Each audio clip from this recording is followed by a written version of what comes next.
Magandang araw po sa inyong lahat mga kababayan at welcome back dito po sa Pinas News Review at eto nga mga kababayan, Palasyo iyak na. Nako, Hontiveros, Duterte pa rin ang tinutumbok. Nako, kahit po ang korupsyon ay sa panahon po ni President Bongbong Marcos Jr. mga kababayan. Grabe ka talaga, Hontiveros. Ayan. Patungkol po riyan mga kababayan ang ating aalamin at bibigyan ng reaksyon sa video ito.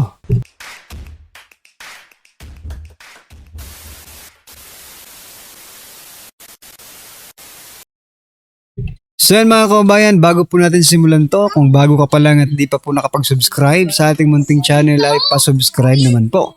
Yan, naglalambing din po tayo ng isang like, no? Para marami po ang makapanood ng ating video. Alright, at eto nga mga kababayan, iyak na. Ha? Si Claire Castro mga kababayan. Aha. Sabi po kasi dito sa balita, Castro warns Marcos impeachment attempt is bad for PH economy. Aray ko po. Ngayon lang, mga kababayan, ha? Ngayon lang po napagtanto ni Claire Castro, no? Kung bad for the economy pala yung impeachment, ano po ba ang solusyon diyan mga kababayan? No? Di tuluyan ng sibakin para gumanda ang ekonomiya ng ating bansa. Diba? Sa palagay po ba ni Castro mga kababayan, no? Yung trust rating na negative 27 ay maganda pa rin sa ekonomiya? Diba? Sinasabi po lagi ni Castro mga kababayan na ang presidente po ay nagtatrabaho. No? Sabi niya, kailangan ba nating ikumpara? Ha? Yung presidente sa vice-presidente, hindi naman po nagtatrabaho ang vice-presidente. Ang tanong dyan, mga kababayan, kung hindi pala nagtatrabaho, bakit mas mataas pa ang trust rating? Diba? Kasi nga po, no, it is not about working, Castro. Kung nagtatrabaho ka naman, pero puro corruption ang trinatrabaho nyo, ganun pa rin po. Di bali lang wag kang magtrabaho. Di ba? Basta hindi ka lang maging corrupt. Nako po. Kaya naiintindihan mo na ba ngayon, Castro, ha? Kaya itong sinasabi mong impeachment attempt, no, is bad for the economy, ha? Totoo yan. Wala akong reklamo para sa dyan, no? Talagang, yung negative 27 nga, masama na sa ekonomiya yun, eh. Ito pa kayang impeachment, hindi masama sa ekonomiya. Kaya solusyonan na po natin to, mga kababayan. Tanungin po natin si Castro, di ba? Si Claire Castro, ano po ba magandang gawin? No? Kung bad for the economy pala itong impeachment ng presidente, bad for the economy. O anong dapat gawin? Sibakin na ang presidente. Pag presidente pala ang ini-impeach, masama sa ekonomiya mga kababayan, no? Pero pag vice president ang ini-impeach, maganda pala sa ekonomiya. Aray ko po. Anyway, ano po ang masasabi niyo dyan mga kababayan? No? Talagang wala sa hulog itong tourney na ito. Ito pa. Pasadahan naman po natin itong isa pa. Isang babae rin, no? Si Risa Hontiveros. Sabi naman po dito mga kababayan, no? Tinutumbok pa rin eh. No? Tinutumbok pa rin ni Risa Hontiveros si former President Duterte. Ito po, ang sabi dito, bakit yung mga taong 2016 to 2022 ay ayaw nilang ibigay ang ledger? Ang dali nila at unang ibinigay yung 2022 to 2025. So mayroon siyang dito eh. Mayroon siyang pinupunto dito si Risa Hontiveros. Sino po ba ang presidente ng mga panahong yan? Si former President Duterte. Sabi po dito sa balita sa News 5 mga kababayan, may prinoprotektahan, Question ni Risa Hontiveros, Senator Risa, kasi senador po ito eh, no? Question ni Senator Risa Hontiveros ang umano'y pag-aalinlangan ng kontratistang si Curly Discaya na ibigay ang ledger ng kanilang flood control project mula 2016 hanggang 2022. Anya maituturing na pagprotekta sa kung sino mang may kaugnayan sa flood control scandal ang kahit anong uri ng pagtatago ng ebidensya. Aba. Nung panahon po ba, eto nung tanungin po natin si Risa Hontiveros, no? Nung panahon po ba ng 2016 to 2022, mayroon po bang scandal? Diba? Wala naman po. Diba?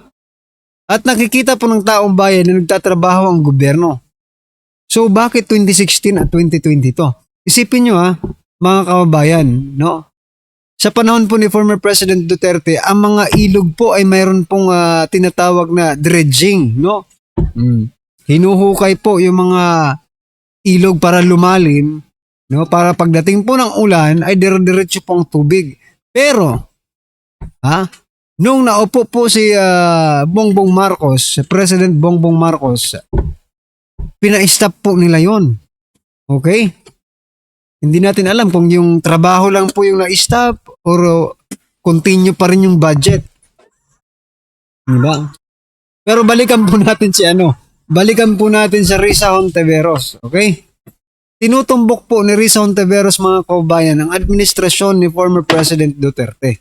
No? Samantalang, ang administrasyon ni President Bongbong Marcos Jr. ang nahaharap, okay, sa malawakang korupsyon dito po sa DPWH. Mukhang paurong yata ang pag-iimbestiga ni Senator Risa Hontiveros. At yung sinasabi niyang, may prinoprotektahan pala itong mga diskaya. Hindi kaya ikaw ang may prinoprotektahan, Risa Hontiveros? Dahil ayaw mo, na mag-imbestiga sa 2022 to 2025? Binabalik ko lang sa'yo yung tanong,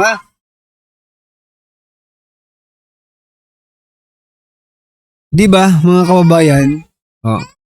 Anyway, ano pong inyong masasabi dyan kay Risa Hontiveros? Nasa tama pa ba ito or maling-mali na itong ginagawa niya? Alright, eto, pakinggan po natin ang video ito at bigyan po natin ng reaksyon, mga kababayan. Sabi po dito, nako, iyakan na. Gulat sila dito. Okay? Impeachment laban kay BBM updates. Eto, pakinggan po natin. Sir Banat Bay, pasok pa. So itong sinasabi kong ito, para bagang sinasabi dito, ito talaga yung grounds for impeachment. Pero ididikit namin ang mga Duterte. Para mukhang ang nagpapa-impeach ay ang mga Duterte. Naku po. Gago. Delicates talaga. Tapos, ito pa, misleading. Tuloy natin. May papakita ko sa inyo misleading. At Congressman Isay. No one, not even the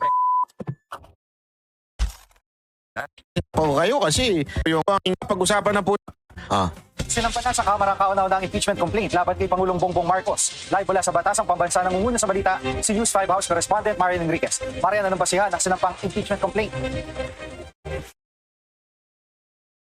Jiggy, may iba't ibang grounds nga na nakasaad sa impeachment complaint laban kay Pangulong Bongbong Marcos. Sa isinampa nga kaninang umaga ni Attorney Andre De Jesus. Inendorso ito ni House Deputy Minority Leader at Pusong Pinoy Party List Representative Journey Jet Nisay. Kabilang nga sa grounds for impeachment ang umunoy pag-utos ng Pangulo na isuko si dating Pangulong Rodrigo Duterte sa International So linawin natin ang nagsampa ng naggasampa isang abogado. Okay? Isang abogado na ayon sa balita ay dating abogado ni First Lady according to politico.com.ph. Gago. Yan ang sabi ng ng balita . Tapos yun yung nagsampa ng impeachment. Ang nag-endorse ay isang quote-unquote contractor daw, congressman na isang contractor. Pero ito matindi dito. Ipapakita ko sa inyo kung papaano etong media ay misleading. Okay? Misleading po. Bakit to? Tuloy natin. Ipi-play ko sa inyo kung bakit ko nasabing misleading tong mga to. Court o ICC. Pati na rin yung umunoy drug addiction. So ayan, tingnan ninyo kung ano yung ground of impeachment. Dinikit si Pangulong Duterte doon sa issue ng ICC. Tapos, alam naman natin, doon sa drug addict issue, ayan po ay galing sa mga Duterte at siyempre kay Senator Amy. So diyan sa forma pa lamang nung impeachment complaint, mukhang pinalalabas na ito ay galing sa mga Duterte. Pansinin ninyo ha, maging observant po tayo. Ang Pangulo na sagabal daw para magampanan ng Pangulo yung kanyang tungkulin. Nakasaad din sa complaint Jiggy yung pagkabigo raw ni Pangulong Marcos na i-veto yung unprogrammed appropriations sa national budget mula nga sa 2023 hanggang budget ng 2026. Dagdag pa nga sa reklamo nakinabang umano yung Pangulo sa flood control kickbacks at ginawa umano niya yung Independent Commission for Infrastructure o ICI para nga pagtakpa ng kanyang mga kaalyado. So, Bahagi ayan. kina Atty. De Jesus. Ito, paliwanag ko lang sa inyo. Parang isang kasinungalingan ay magmukhang totoo. Hahaluan mo talaga ng katotohanan. Kalahati katotohanan, kalahati mukhang delicates. Ano ibig ko sabihin? Halimbawa, yung mga asawa ninyo nagpapalusot sa inyo. Saan ka galing? Umuwi ng madaling araw. Sabi mo sa opisina, may meeting. That's half truth. Pero that is the truth. Ang galing naman talaga siya sa opisina at may meeting nga naman talaga sa opisina. Tapos, sumegway nga lang. Sumegway nga lang kung kani-kanino kung saan-saan. Pero the truth is, talaga naman galing siya sa meeting. Galing siya sa opisina. Kasi doon naman talaga siya nagtatrabaho eh. So yung sinasabi nating half-truth. Hindi ba? Ang tamang tanong ay, saan ka galing? Panggaling mo sa opisina. Bago ka pumuwi. Yun! So itong sinasabi kong ito, para bagang sinasabi dito, ito talaga yung grounds for impeachment. Pero ididikit namin ang mga Duterte. Para mukhang ang nagpapa-impeach ay ang mga Duterte. Naku po. Gago. Delicates talaga. Oh. Tapos, eto pa, misleading. Tuloy natin. May papakita ko sa inyo misleading. At Congressman Isay. No one, not even the president, is above the law. So sabi nga mapanagot ang dapat mapanagot. So siguro mapanagot ang totoong may mga sala. Sorry kung to ask. Eto ha. Bakit etong congressman na ito ang nag-endorse? Si Representative Jet Nisay, isang kontraktor. Daw, according to this news. As a matter of fact, yan ang thumbnail nila. Papakita ko ha. Ayan po ang thumbnail ng News 5. So para bagang pinalalabas sa tao yung inaakusahan na kontraktor o yung congressman na inaakusahan, si Nisay, na inaakusahan na may katiwalian or whatsoever. Inaakusahan yan ngayon eh. Actually, ang nag-akusa dyan, Malacanang. Okay? I-google nyo po, nasa balita po yan, inakusahan niya ng Malacanang. Isa yan sa mga para bagang ibinigay na listahan na kontraktor. Congressman na kontraktor. Okay? Ngayon, bakit siya ang nag-endorse? Para mukhang kaya niya kinakasuhan si BBM o kaya niya in-endorse yung impeachment ay dahil gumaganti lang siya. Dahil siya ang unang inaccuse. So madaling salita, parang ang pangit ng dating sa taong bayan. Kaya inakusahan niyan si BBM ng impeachment, it is because contractor yan. Yan, tingnan ninyo thumbnail. Always remember these people in the house. Okay? Always remember this. I've been studying vlogging for a couple of years. Talagang pinag-aaralan ko kung paano mag-vlog, kung paano palawakin ang market sa vlogging. At ang laging number 1 na sinasabi ay make sure maayos ang thumbnail at ang title. 50% ng iyong quote-unquote success sa pagbablog ay yung thumbnail and the title. Which is, yung title ay nasa thumbnail din minsan o kadalasan. So dito pa lang, kitang-kita mo na may pagbali na ng katotohanan. Ano ibig sabihin? Dito pa lang, ang pinakikita na sa minds ng mga taong nanunood, bago pa panoorin yung video, sinasabi na nila, nitong TV5, itong News 5, na sinasabi na itong tao na ito, kaya ito nagdedemanda, kaya ito nagpa-impeach, ay dahil siya ang unang inakusahan. O siya ay kontraktor, siya ay kumita, siya ay parang ganun ang pinalalabas. Kasi nga again, ang mga kontraktor na congressman ina-accuse ngayong panahon na ito. So, yung palang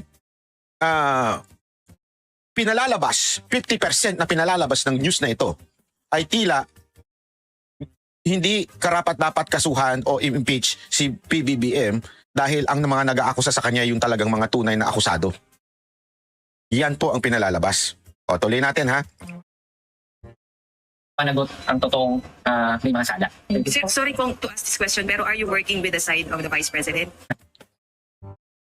Are you working at the side of the Vice President? Napaka-ano naman yung question mo, no? What made you think that way? Wala, pati po yung reporter kasabot siguro dito mga kababayan, no?